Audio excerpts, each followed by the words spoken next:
இயேசுவின் அன்பு இதயங்களுக்கு காலை வணக்கம். இந்த நாள் உங்களுக்கு ஆசீர்வாதமாக அமைய வாழ்த்துக்கள்.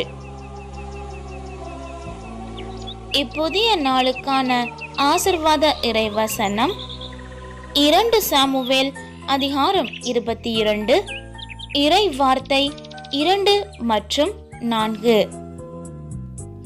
ஆண்டவர் என் கற்பாரை, என் கோட்டை, என் மீட்பர்.